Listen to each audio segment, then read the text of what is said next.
The last thing 8-year-old Timmy expected was for his crayons to magically come to life when he left them unattended for just a second.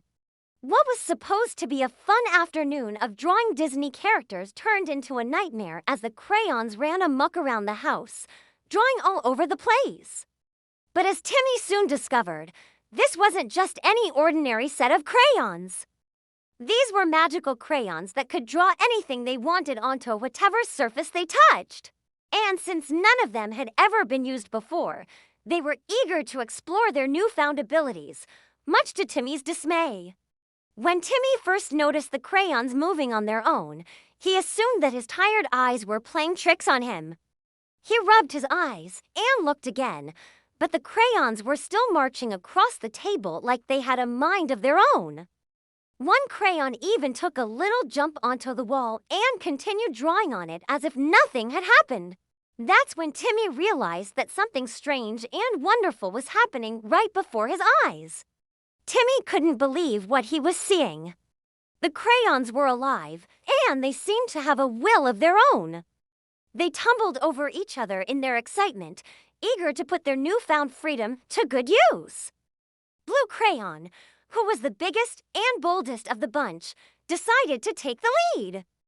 "I'm going to draw a picture of us," he declared, waddling towards the blank wall with a determined look on his waxy face.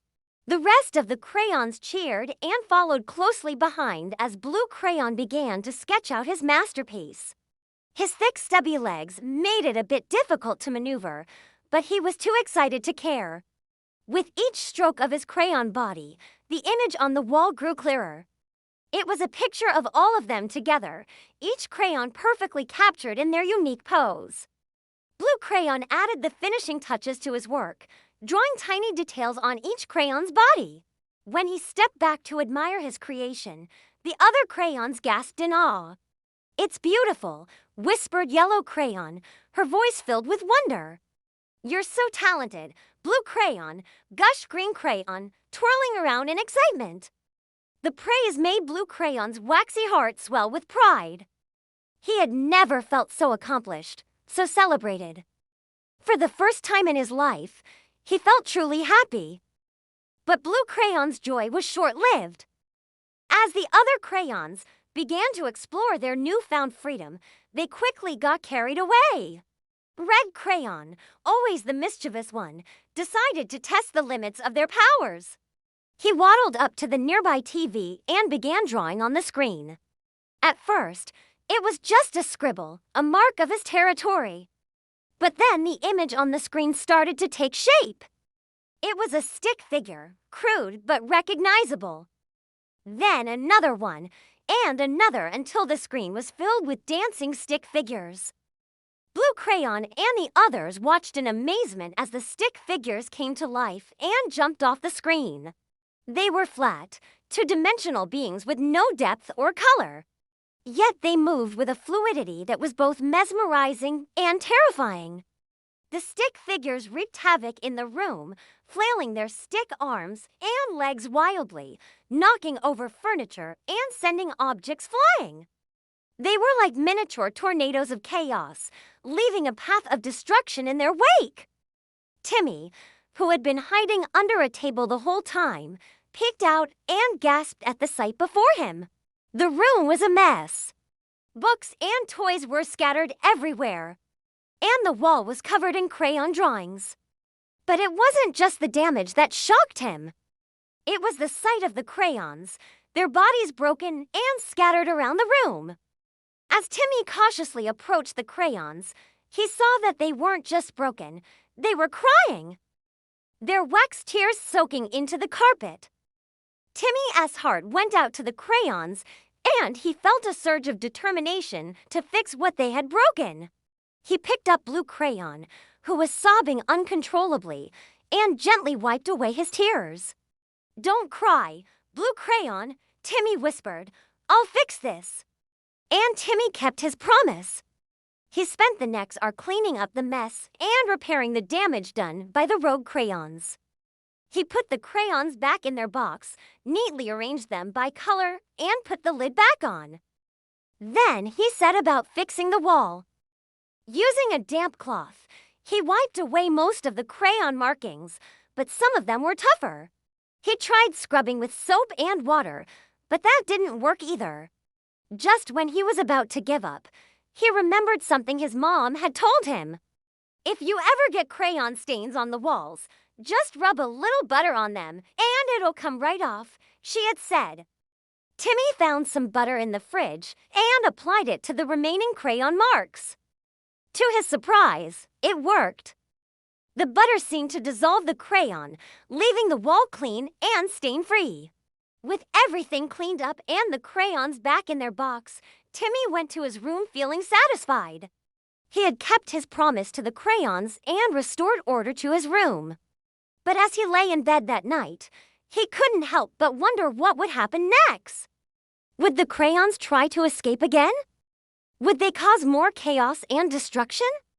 Timmy didn't know the answers to these questions, but he was determined to find out. The next day, Timmy decided to keep an eye on the crayons. He knew that if they started causing trouble again, he needed to be ready. So he placed the crayons within sight, but not within reach, hoping that would keep them contained.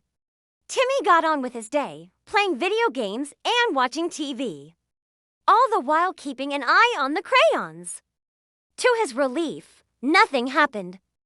But just as he started to relax, he heard a familiar sound, the unmistakable scrape of crayons on a hard surface. Timmy turned around and saw that the crayons had somehow managed to escape their confines. They were waddling across the floor towards the kitchen, their colors a blur as they moved. Timmy scrambled after them, trying to stop them before they caused any damage. But it was too late. The crayons had already reached the refrigerator and were drawing on the shiny metal surface. This time, they weren't content with simple pictures. They were creating intricate designs, beautiful patterns that covered the entire refrigerator. Timmy stood by watching in amazement as the crayons worked their magic. It wasn't just the refrigerator they decorated. They drew on the cabinets, the countertops, even the walls. Soon the entire kitchen was covered in a kaleidoscope of colors and patterns. It was overwhelming, chaotic, but strangely beautiful. Timmy felt a sense of pride as he looked around at the work of art the crayons had created. It was bold, daring, and utterly unique. In that moment, Timmy understood that the crayons weren't just magical, they were also artists. They had a gift, a talent that should be celebrated, not contained. He knew he couldn't keep them locked up forever. They needed to be free, to roam and create. So Timmy did something bold. He opened the window and let the crayons fly. They soared through the air, their colors a blur against the blue sky. Timmy watched as they disappeared into the distance, knowing that they were free. He hoped they would find a place where they could express their art without causing chaos. As the sun set, Timmy went inside and surveyed the damage. The kitchen was a mess, covered in crayon markings that wouldn't come off no matter how hard he tried. But instead of feeling angry or frustrated, Timmy felt a sense of calm. He had done the right thing, he knew. The crayons weren't meant to be confined. They were meant to roam free and create wherever they pleased. And so Timmy learned to live with the consequences of their actions. He embraced the crayon markings on his walls and furniture, seeing them as a reminder of the magic that had once filled his home. He knew that the crayons would return from time to time, bringing with them more chaos and more beauty, and he wouldn't have it any other way.